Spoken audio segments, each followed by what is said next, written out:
Hey guys, how's it going? This is Joseph Matthews, and in this little tutorial I'm going to teach you how to be funny. And it's actually going to be much easier than you think. These are just some simple tricks that I use to add humor to any interaction, and I know that they're going to work really well for you. Alright, so the first thing I want to talk about is how serious humor really is. If you can't be funny when you're talking to someone, you really can't be all that interesting. Fact of the matter is, the funnier you are, the more fun you're going to be, and the more people want to hang out with you. So, you need to be as funny as you possibly can in order to attract the most attention. But the thing is that you don't have to be funny all the time. You just need to be funny when it's appropriate. And some well-placed laughter will bond a lot of good feelings to you from, the people that you want to basically impress. So the first thing I want to talk about is how humor is really a sign of intelligence. You see, only smart people really know how to be funny on purpose, okay? And when you make people laugh, they subconsciously associate your ability to be humorous with a high intelligence. And this puts you in a position of authority. And this is really important because, if people hold you in high regard, that gives you a higher social status. And we all know women are attracted to people with a high social status. It's in their nature. So the funnier you are, the higher you can raise your social standing in pretty much any situation you find yourself in. And here's another key that I really want to hammer home, and that's the idea that you don't have to be funny to be humorous. Don't worry about trying to be funny, okay? It really doesn't matter. A lot of what you say to be funny will not work, and the reason for that is that everyone has a different sense of humor, okay? Just being goofy and lighthearted will generate the same type of emotions that funny people do, even if you don't make people laugh, okay? The idea here is that you want to project the intent of being funny.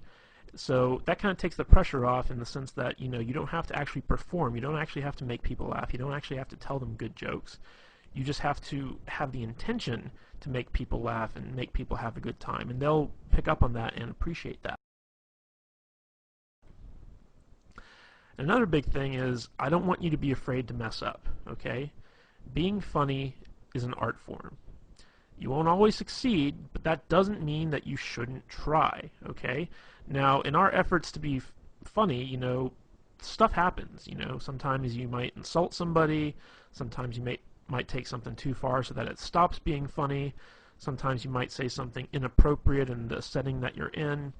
This is going to happen if you want to try and be a humorous guy, because being funny is about taking chances. It's about doing stuff that's unexpected. And sometimes it can backfire on you. But if this happens, don't worry about it. Just apologize and move on, If you say something that's inappropriate or insulting, just say, like, look, in all seriousness, I'm really sorry. I was just trying to be funny. Can you forgive me? All right, that's all you need to do if you take things too far. So don't worry about messing up, because everyone knows what it's like to try to be funny and bomb. It's happened to everyone at some point in time. So if you just acknowledge it and you ask for their forgiveness, they will usually grant it to you.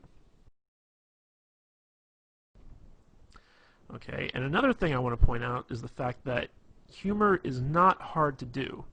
See, a lot of people think it is, but it isn't. The truth of the matter is that anybody can do it. If you think you aren't funny or entertaining, don't sweat it. You can be, and you will be. Okay, believe that it's possible for you to be a funny guy even if you aren't. This will help you a great deal. I know a lot of guys out there are saying, like, oh my gosh, I'm so boring, I have no personality, I can't be funny. Okay, get rid of that belief right now, okay? It's possible for you to overcome that, even if you're like the most boring guy on earth who speaks with like a monotone Ben Stein type voice. Bueller, the guy I'm talking about. Okay, even if you're that guy, you can still be humorous, okay? You just have to go with it. You can't be clinging to that belief that, you're just not a funny guy. You can be and you will be, and I'm going to show you how. Okay, so let's talk about the elements of humor, and these are just quick and easy things that I personally use to be funny when I'm around women, and I'm pretty sure you can use them too. Okay, the first one I want to hammer on is this concept I call immaturity, okay? Basically, immaturity is that, everything that was funny in the first grade is still funny when you're an adult. Okay, grown adults acting like children isn't funny, but grown adults talking like children is. So, if you're like throwing a temper tantrum or whatever because you didn't get your way, no one's going to find that funny. But if you start talking like a baby, but you still act like an adult, that is funny. So let's just go over a few examples here. If you were ever a kid and you were on the playground and someone took your toy and you got mad at them, you'd say, "You're a doo-doo head." Okay? And when you were a kid, saying stuff like "you're a doo-doo head" was funny. So let's take that now when you're like a grown man. Let's say a girl says or does something you don't like, and you just kind of look at her and squint your eyes and say, "You're a doo-doo head." That can be funny. All right. Another thing is, for instance, girls are icky. How many times growing up did you and your friends run around saying girls are icky? All right. Everyone's heard this stuff. Women who've been around kids have heard this stuff. So like let's say a woman comes to you and says like, "Hey, I've got a friend I really want to hook you up with." You can just tell her, "Ooh, girls are icky," or something like that. It really doesn't matter. You're just taking stuff that sounds immature and you're applying it to your grown-up adult persona. Another thing is you got cooties. Okay, that's a big kind of thing that immature kids run around talking about. So like let's say you're out on a date with a girl and she's having you're having dinner and she says, "Oh my God, the mashed potatoes are so good, you gotta try some." And she holds out her fork for you to like try a little bit of potatoes, and you just say, "Ooh, no, you got cooties." Stuff like that. Like it might not get like a big belly laugh. Sometimes it can be if it's unexpected, but most of the time, it's something that's like kind of fun and immature and humorous. So, again, we're creating these feelings that you're going to be a playful type guy when you act I shouldn't say when you act, when you talk immature. All right, the next concept I have, I couldn't think of a really good way to kind of encapsulate this with a word, so I call it going plaid. And this is really a lame Spaceballs reference. If you've ever seen the movie Spaceballs, they have light speed, they have hyperspeed, and then they have plaid. And going plaid means that you're going so fast that you actually turn the color plaid, which is like a mishmash of all these different colors. And basically, I use this concept to explain that you take a complaint or a criticism that someone makes of you, and you own it. And then once you own it, you take it way further than anyone ever really expected you to. Okay? So let me give you some examples of this. Let's say you're out with a girl and you say something kind of stupid, and she says, "Ugh, you're such a dork." But she says it in like a fun way. Like she doesn't really mean it. She just says, "Oh, you're such a dork." And you can respond to that by saying, "You're right. I am a dork. I'm the king of the dorks, as a matter of fact. We always get together once a year and have an election, and I've won like the past 12 dork years in a row. And wait till you see my massive Star Wars figurines collection back at home. It's going to make you so hot you won't be able to resist my dork-like charms." That's what I mean by going plaid, is you take something that could be considered something that's negative, and not only do you own it, but you take it to its most ridiculous extreme. So, let's say, you say something kind of funny, and a girl kind of says jokingly, "Oh my God, you're weird." Okay? And, you take that and you're like, "You're right, I'm the weirdest guy you're ever going to meet. In fact, I bottle my own urine and keep it in my refrigerator and label it based on, the time of day and, what month it was." And that's not weird at all. I just think that, it's kind of cool. So you take stuff and you bring it to an extreme, and maybe the urine thing, I just did that off the top of my head. Maybe the urine thing was going a bit too far, but you see what I'm saying. If a girl says you're weird, you say, "You're right, I am weird, but you must be weird too because you're hanging out with me." You take it, you go to the extreme. Another one is when a girl says, "Oh my God, you're so mean." This will happen a lot if you do a lot of teasing. So if you're teasing a girl, she'll be like, "You're so mean. Why are you being mean to me?" And you just look at her and you just say, because I'm a mean person. Duh. I mean, what are you, stupid? Of course I'm mean. I'm the meanest guy you're ever gonna meet. You must be a masochist because when you hang out with me, I'm gonna be so mean to you. So that's what you gotta do when you go plaid. Is you gotta own the stuff that people say about you, and you gotta take it as far as you possibly can. Okay, the next kind of concept I want to talk about is dick and fart jokes, otherwise known as racy humor. Okay? Now, a lot of guys kind of shy away from this stuff, but you can't be afraid to joke about inappropriate stuff with women. Okay? Sometimes guys are afraid that it might be too sexual and it might scare the girl off or whatever, but the fact of the matter is, girls love dirty jokes as much as guys.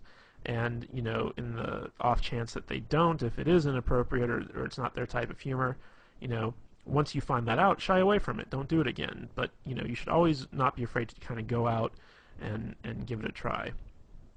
So some of the things I like to kind of lump in with the whole dick and fart joke mentality is exaggerating what women, find attractive. Okay? So, like, let's say that women like tall guys, okay? I'm not saying all women like tall guys, but let's say you meet a woman who does like tall guys, and you're like, oh my God, you're so into tall guys, like, you like the 8-foot giant people, everyone's a midget to you because you only like guys who are like 10 feet tall. That's what you can do, and you can point out like really tall guys and be like, you see that guy right there over there? Yeah, he's not tall enough for you. Okay, he could be like, a basketball player 8 feet tall. You'd be like, no, he's not tall enough for you.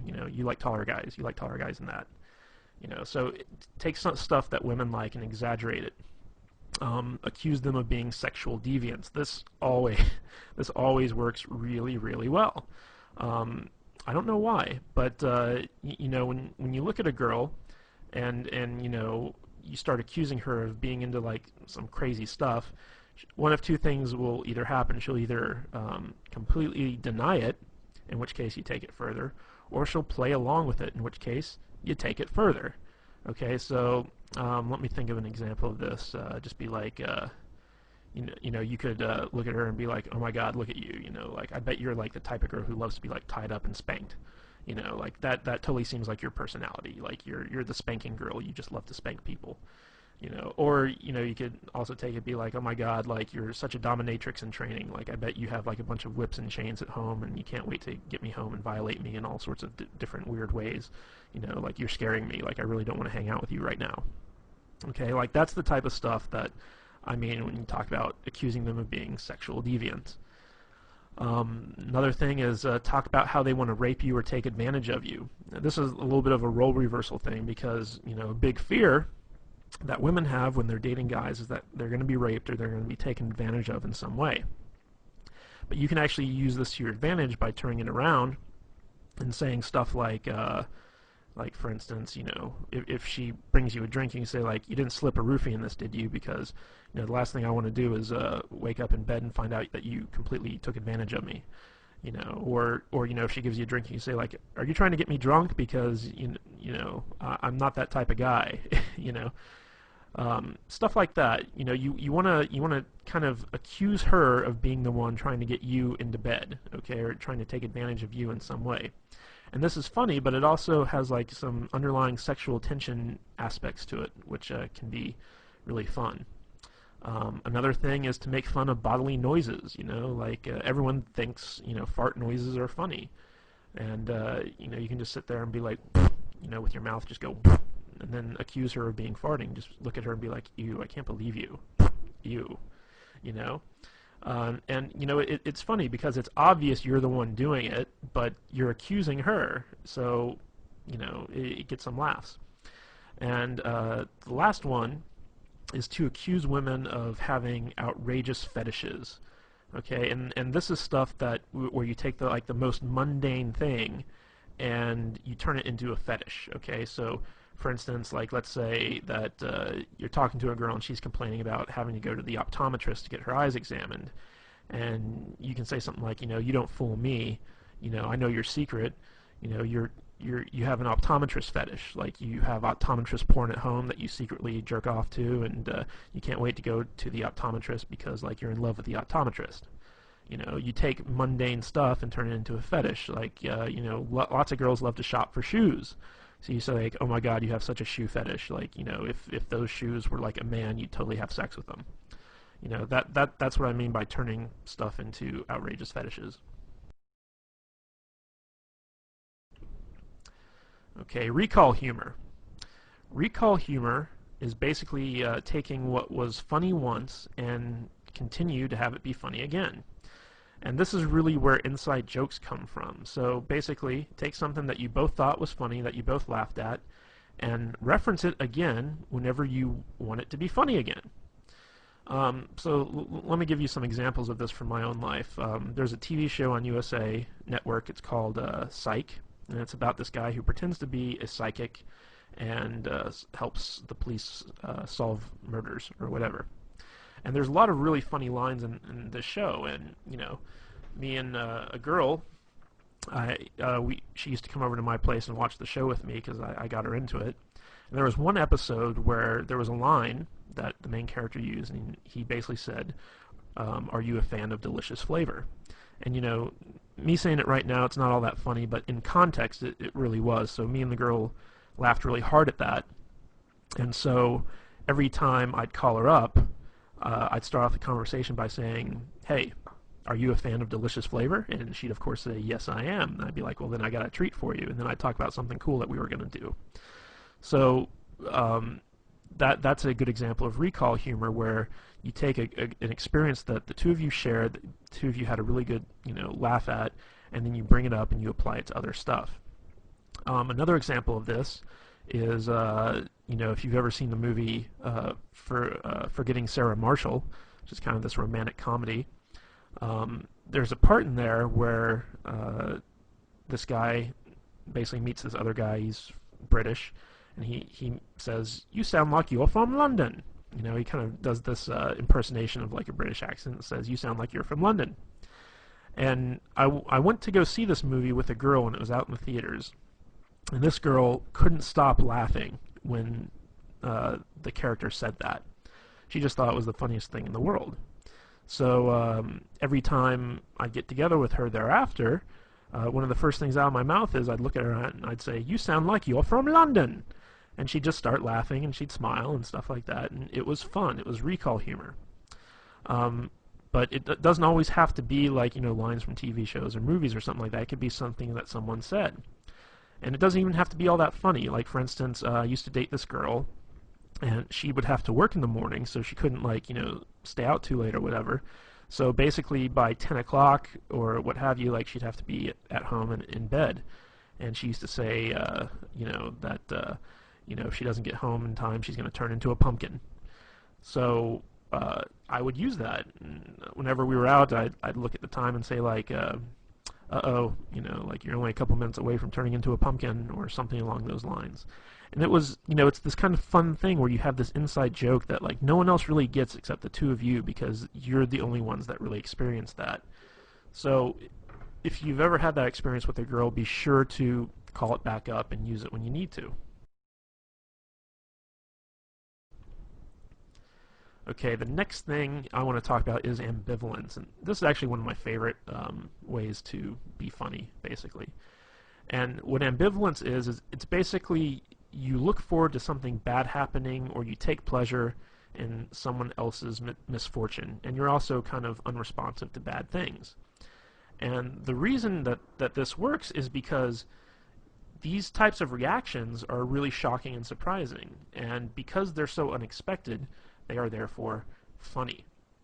I'm going to use an example of this. If you've ever seen the movie Private Parts by Howard Stern, there's a whole scene in there where he talks about being in Vietnam and thinking it's unfair that that they miscounted the number of confirmed kills he got, because what he did was he went and he found a school full of Vietnamese children, threw a grenade in there and killed like 80 of them. And when his sergeant, came to count the bodies, he said, "Private Stern, these are kids. That counts as one kill." So, this kind of horrible story about, going to a school and killing like 80 children, and being upset that it only counts as like one kill, That's an example of ambivalence. You know, you're taking this horrible, horrible act in wartime, no less, and bragging about it and being upset that you didn't get credit for killing all those children. So that's kind of an example of ambivalence where you take something bad and you actually kind of take some type of delight in it. So a little bit of a better example of this, like let's say you're talking to a girl and she's complaining about how she works really hard but she never has any money. She's like, oh, I'm so poor. You can take a lot of glee in that. You can be like, yep, looks like you're gonna have to start, stripping or walking the streets or something like that. You're gonna need to make some extra money. You just kind of take pleasure in the fact that she's poor, and you start kind of trying to get her to do all these terrible things to make money. Like looks like you're gonna have to be a drug mule. I'm gonna have to fly you down to Mexico and shove condoms full of cocaine up your butt and then take you back across the border in order to help you pay a rent. I mean that's a good example of ambivalence. Another thing is basically being unresponsive to bad stuff. Like for instance the whole global warming thing. Like people are all about global warming. We gotta save the planet. We gotta do this. We gotta do that. And you could be like, screw global warming. I'm cold now. It's like I want it to be hot. I want the world to be warmer because it's freaking cold out and I don't like the cold. So that's another example of ambivalence. And ambivalence really stems from just like being lazy and not caring. Okay, that's how this humor works. Is everything that someone says to you, like you can just be like, whatever, and it's funny. All right, here's another thing I call gayness. Now, I'm not saying that gay people are bad or whatever, but you got to admit that gay people are funny. Gay men, masculine men doing feminine things is always good for a laugh. And stories are also always much funnier when they're told in a gay voice. So, whenever you're hanging out with a girl or whatever and you start talking gay, she's going to enjoy it. She's going to laugh because it's something that's like different from who you really are, which is, hopefully, a straight, heterosexual, masculine man. So, like sometimes I'll be like, hey, it's gay story time, and then like I'll tell like a normal story that I was gonna tell anyway, but just do it in a gay voice. Be like, I'll say something like, oh honey, you don't even know, like, oh my god, the thing with the thing and that guy, oh my god, I can't believe he said that. I'll just go off and I'll riff, but I'll do it in a gay voice. And women, for some reason, I don't know why, they always love it. I don't even think my gay voice is all that good, to tell you the truth, but they like it. Okay, and another great way to use gayness is to pretend to be one of her girlfriends. Like if a girl starts talking about, like something that she'd normally talk about with her girlfriend, I'll be like, wait, pause 1 minute. I'm just going to take my balls, I'm going to put them in this imaginary jar here, like, okay, I'm putting my balls away. I'm totally your girlfriend right now. Just talk to me like your girlfriend. So, sweetie, what's the problem? And then, so it'll be funny and she'll laugh and then she'll start telling me. So you can do a lot of stuff about like, kind of emasculating yourself, acting gay, talking gay, things like that, and, women like it. Okay, another thing is ridicule and teasing. Here's an interesting fact, is that people hate to be made fun of when they're the ones being made fun of. Okay, they hate ridicule when they're the target, basically. However, people love it when other people are made fun of, especially people in authority or people they personally don't like. Okay? So, let's say you're sitting down with a girl in a restaurant for dinner and your waiter's like, a real jerk, or he's not a very good waiter or whatever.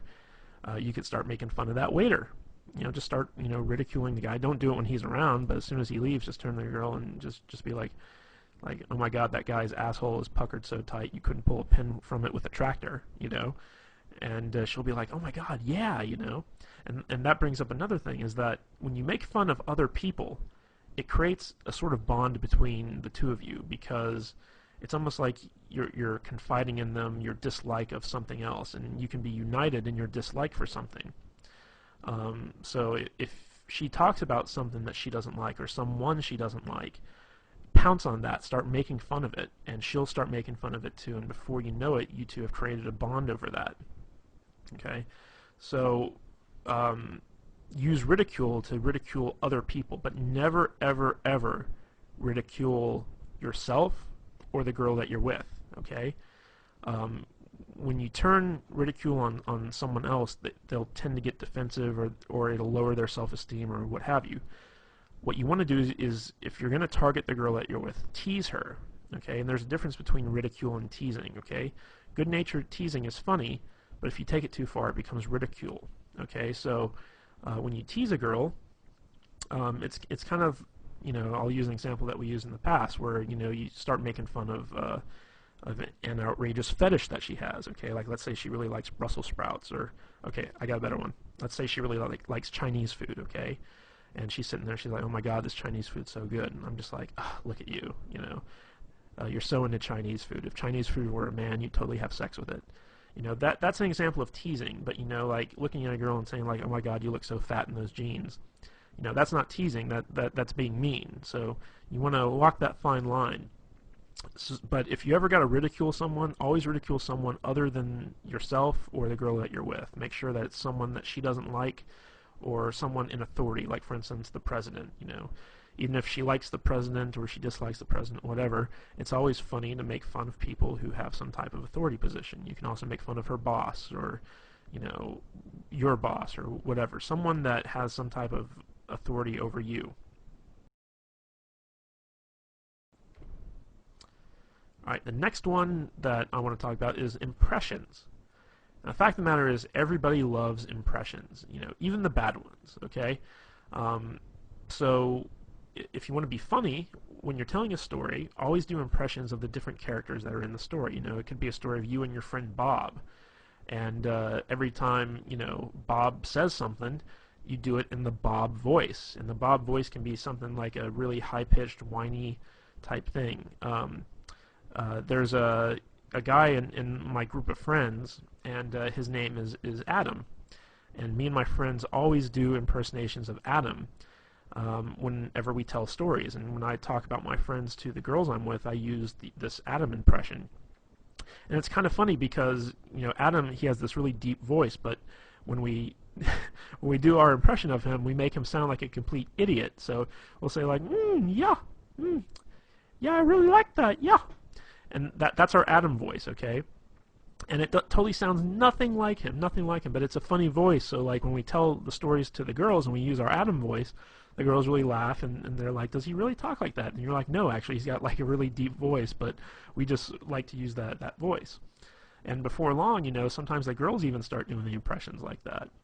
So you don't even have to worry if you can't do good impressions. Like, do bad impressions and then brag about how bad they are.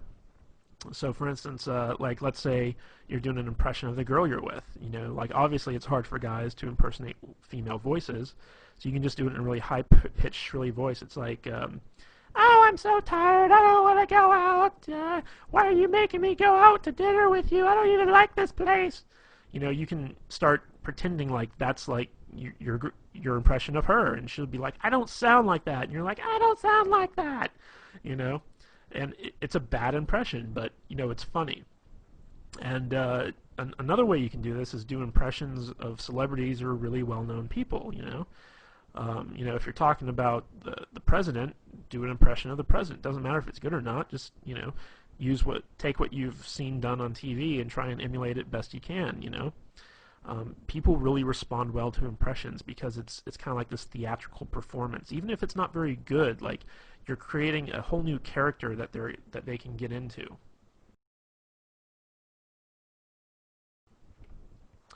All right, the next thing I want to talk about when it comes time to be funny is talking with stereotypes. Now, all stereotypes are funny because there's always some measure of truth to them. Even if they're completely offensive and out of left field, they're still funny. So for instance, if you're like an uptight white guy like myself, throw in some ghetto speak. When I meet up with a girl, like if I call her up on the phone, one of the first things out of my mouth is sometimes, hey, what's the dealio? you know. I don't really talk like that. I don't say like, what's the dealio, you know, like it doesn't sound right coming out of my mouth. But, you know, when I'm calling up a girl and I want to be funny and playful, I use like what I like to call ghetto speak, which, you know, like ebonics and, you know, stuff like that. It's like, call her up, hey shorty, what's happening? You know, I mean, like really, you know, dumb stuff like that when it comes to me saying it. Now, on the flip side of that, if you're a ghetto black guy, talk like an uptight white guy, you know. Dave Chappelle does this really well, where he has this very white voice that he uses sometimes, and that's funny, you know, because you're kind of playing into this stereotype that white guys have like this very proper diction, and you know they're very uptight. If you're an Asian guy and you want to talk like Hong Kong Phooey, you know, with like the Asian voice, you know, go for it, because Asian guys can pull that off. Even though it's like very offensive and stereotypical, it's funny. If you're an Indian, talk like Habib, you know, like the guy from The Simpsons. It's like, thank you've come again, you know, that type of thing. You can get away with it because you're Indian, you know. If you know other people were doing it, it might be offensive, but you got to take stereotypes and instead of being offended by them, use them to your advantage. And when you do this, you want to take those stereotypes and blow them way out of proportion, you know, like just take them to their furthest extreme. People love it. Okay, another thing is sarcasm. And sarcasm is probably the easiest type of humor to do, but it's the hardest to appreciate. The more intelligent someone is, the more they can appreciate sarcasm. But just a word of warning here, people with low self-esteem, they don't really like sarcasm, okay? Because it can come off as being really offensive. There was the show that used to be on Comedy Central, I don't know if it still is, but it's called The Kids in the Hall. And it was basically a sketch comedy show. And they had a sketch on there called The Sarcasm Man. And basically it was this guy who had a speech impediment where everything he said sounded really sarcastic. And people people were always pissed off with him because it always sounded like, you know, he was just like making fun of them. So, you know, someone would come up to the guy and they'd be like, hey, you know, like, my name's Jim. What's your name? He's like, oh, hi, Jim. My name's Bill. You know, and then the guy'd be like, dude, why are you being so mean? Like, I just came up to introduce myself to you. And it's like, what? I'm not being mean. You know, and it went on like that for like, you know, a good, you know, 10, 15 minutes where the guy was just getting more and more upset, and the guy would have to explain like, oh, I'm not being sarcastic. I have a speech impediment. It's a real problem. And, you know, that was kind of like the punchline to the whole thing. So basically, when it comes to sarcasm, you basically got to act like the person you're talking to is a complete idiot, and you have to lower yourself to their level in order to effectively communicate with them. That's basically what sarcasm is you have a feeling of superiority over the person, and you're kind of poking fun at the fact that they're dumber than you are. And oddly enough, lots of girls really love sarcasm. They really love sarcastic humor, and a lot of girls, as a matter of fact, have a very sarcastic sense of humor themselves. Like, their type of humor is sarcastic. So if you're a guy, you tend to gotta put up with a lot of sarcastic women. So, and another thing I just want to point out is a lot of the stuff I've been going through with you guys with so far in this presentation is stuff I've learned from women. Like, this is all humor that I've gotten from girls that, you know, made me laugh. And I kind of sat down and was like, what is it they do that's funny? And it's very easy for like a girl to act like, you know, she's better than you and she's smarter than you, and she's got to talk down to you in order to do that. If you're dealing with sarcastic humor from someone else, play into it. Just act like you're a complete retard and be like, you're right, man can't talk, you know. Just go with it. If someone's kind of treating you like that, take it to its, you know, logical extreme. When you're dealing with someone who's sarcastic, you can pull the sarcastic humor all you want. But if you're dealing with someone who's not sarcastic, who has, you know, low self-esteem, who's kind of like sweet or whatever, you don't want to go the sarcastic route. Okay, another thing I love to do is use nicknames. Nicknames can be a lot of fun, and they can be really funny. And the more ridiculous the nickname, the better. One of the cool things about nicknames is that it really does create a bond between two people, because when you name something, you imply a certain sense of ownership, and it also becomes a type of inside joke between the two of you. A good example of this is one time I started dating this girl. Her name was Katie, and her email address was something like Goofy Kate, 123 or something like that. And when I got emails from her, it was always, from this Goofy Kate email address, so I just started calling her Goofy Kate, and eventually that got shortened to Goofy. And every time I'd see her, I'd be like, "Hey, what's up, Goofy?" You know, and she'd laugh and whatever. But um, to me and her, it was she was Goofy. That was her name. There was another girl I met where I used to call her Fuzzy Bunny. I don't even remember why. I just called her like Fuzzy Bunny for no real good reason, but that name kind of stuck. She was my little Fuzzy Bunny. And as long as like you're not calling women like really offensive names, like bitch, slut, hoe, even though I have had girls who I nicknamed that never to their face, but whatever. You kind of have this kind of endearing inside joke. Um, and whenever you're in a relationship with someone, eventually nicknames like kind of pop up. So it's always good to kind of like be the first one to go out there and do that and start referring to them in that sense. All right, bad jokes. Good jokes are hard. Bad jokes are easy. That's just the long and short of it right there.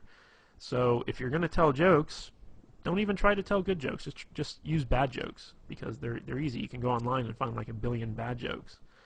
Um, Word of wisdom, though, the shorter the jokes are, the better. Okay, and remember our little talk on immaturity a little bit earlier. First grade humor is always funny, and so if use bad jokes that would make like a kindergartner laugh. Now it might not get you an actual laugh from the girl, but it doesn't matter because it's a playful thing. It's fun, and you can also turn it into a game. So, for instance, you could just look at her like if there's a lull in the conversation or whatever, you could just say, "Hey, why'd the monkey fall out of the tree?"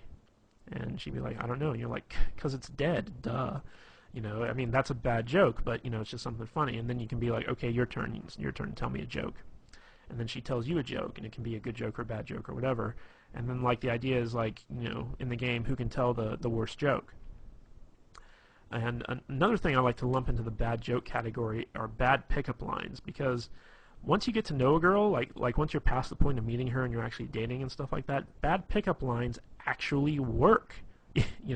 Surprisingly enough, they do. Like you could meet up with a girl to go see a movie, for instance. Let's say two of you get together, and you're like, "Damn, girl, did you wash your pants in Windex? Because I can see myself in them." I mean, like that's a really bad pickup line. It would never work. But if you already know the girl and you use that, she's gonna think it's funny. She's gonna let it go. Like I do this all the time. I take every bad pickup line I can possibly think of, and I use it whenever I meet up with a girl I know. And it's really fun. It's really funny. All right. Another favorite tactic of mine is to steal stuff that's already funny. It's hard to think of funny stuff on your own, but there's tons of stuff out there that's already humorous and will guaranteed to make people laugh. So think of great jokes that you've heard from comedians and well-known celebrities and use them. Talk about them for your own gain. Tell the joke in a story as if you're impersonating the comedian. I don't know if you've ever seen people like Chris Rock in stand-up, but these guys are really, really funny. And you can even say to a girl, it's like, "Hey, you ever watch Chris Rock?" And she's like, "Oh, I love Chris Rock." Then you can say like, "Oh my God, I saw his stand-up one time, and he has this story about like the only goal of a guy who has a daughter is to keep her off the stripper pole." And then you can actually go into the exact same routine that Chris Rock uses in his stand-up and just like repeat it word for word, and it's still funny. Like women get it. Like then there's this whole other Chris Rock thing about having the dick in the jar. Like how every woman has like a guy friend who, in case she breaks up with her current boyfriend, she goes to him and just uses him for the rebound, and he calls that the dick in the jar. Break in case of emergency. So I love Chris Rock stuff, so I have a lot of his stuff kind of memorized so that if there's a lull in the conversation or I want to make the girl laugh or talk about something funny or take the conversation in a new direction, I can just pull out, something I love from Chris Rock, Dave Chappelle, Robin Williams, whoever, and just start, reciting it word for word, and maybe even do an impression of them while I'm doing it. So steal stuff that's already funny. It works really good. Okay, now let's talk about self-depreciation. Okay, this is the type of humor where you're basically making fun of yourself. And of course, people love ridicule as long as it's not directed at them. Now, self-depreciation humor actually does a lot of good things on your behalf, because if you're able to be self-depreciating, it shows that you're cool, because you can poke fun at yourself and not get upset. And women really like it when a guy has the ability to kind of make fun of himself, because it shows that he's not pompous, that he doesn't have hubris, and that he's confident enough to kind of take a licking and not kind of get angry or upset. Because whenever someone gets made fun of and they get upset about it, it shows that there's some type of problem with their self-esteem. So people with low self-esteem can't tolerate being made fun of. So if you can tolerate being made fun of, and in fact you make fun of yourself, that shows that you have some measure of confidence and that you're a cool guy. Now, on the flip side of this, it's also a great defense mechanism. So, like, let's say someone criticizes you, or whatever. Let's say you're out on a date and you have a run-in with some dude, and he starts making fun of you or criticizing you in some respect. What you can do is you can agree with whoever it is that's criticizing you, and then take it to a ridiculous extreme. This is really important, because this is where the humor comes in, but it's also a good way to deflect whatever criticism someone is heaping on you. So let's say you run into some guy and he wants your chick or whatever, and he's like, dude, you're a freaking loser. Like, what's she doing with a loser like you? And you're like, oh my God, yeah, you're so right. Like, in a few months' time, I'm gonna be like shitting in a pickle jar. I just know it, but I can never really be as cool as you, man. Like, you're such a cool guy. Can you teach me how to not be a loser, please? Like, in fact, take my girl, please. Like, she needs to be with a winner like you. So basically what you're doing is you're agreeing with the guy and you're taking it as far as it can possibly go, but in a way you're deflecting that criticism and you're making him seem like a tool, all through the use of self-depreciation. Now, this can also be used to kind of diffuse a mistake or something that you did wrong. So, like, let's say that you made a mistake or you did something stupid. You can use self-depreciation to make light of it and then diffuse the awkwardness. So let's say let me give you an example. One time I was out on a date and I accidentally farted, and it was very, very embarrassing. And it was one of those farts where, like, you heard it. It happened. It was there, and it was obvious that I did it. And I just looked at her and I just said, "Oh my God, I totally just farted. I'm so sorry. I've been eating a lot of red meat too, so it's going to be a really nasty one. So hold your nose. Go on, plug it up. Hold your nose. If you smell this, you'll break up with me. I just know it. It's the type of fart that could end a marriage." I basically I pointed out the fart, and I just let it go and wouldn't let go of it. I took it to the extreme. I was just like, oh, it's going to be so nasty. Like, I've been eating all the wrong foods. It's going to be disgusting. You're going to break up with me because it smells so bad. It's just terrible. And so, like, I turned what was really kind of an awkward situation to something where she just couldn't stop laughing, And again, that was that kind of led into some recall humor later on, where it was like the fart that would end a marriage. And she'd say stuff like, well, you farted in front of me and I still didn't break up with you. And I'd be like, oh yeah, what's wrong with you? So you can use stuff like that. And I want to make the point that if you use self-depreciation, don't use it to point out your own flaws or harp on your own insecurities. A lot of guys will try and use self-depreciating humor to kind of, diffuse stuff that they feel uncomfortable about. Like, let's say you have a big nose, and you make fun of yourself because you have the big nose. That's not a good thing, because what you're actually doing is you're highlighting stuff about yourself that's bad, and you think it's bad, and you don't want anyone else to think it's bad. However, by doing that, you're basically pointing out to everyone, hey, look at all the bad stuff about me. Even if they laugh at it, it's not good.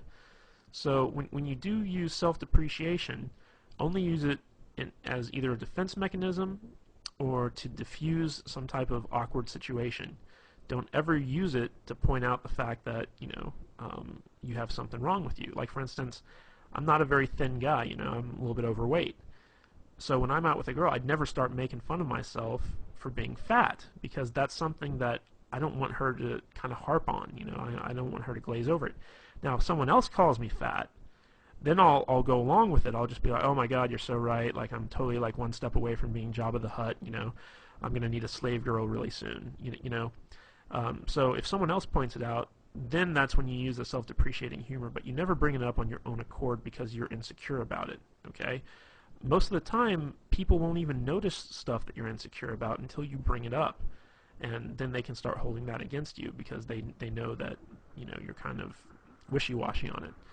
So, just as an aside, never use self-depreciation to point out your own flaws or harp on your own insecurities.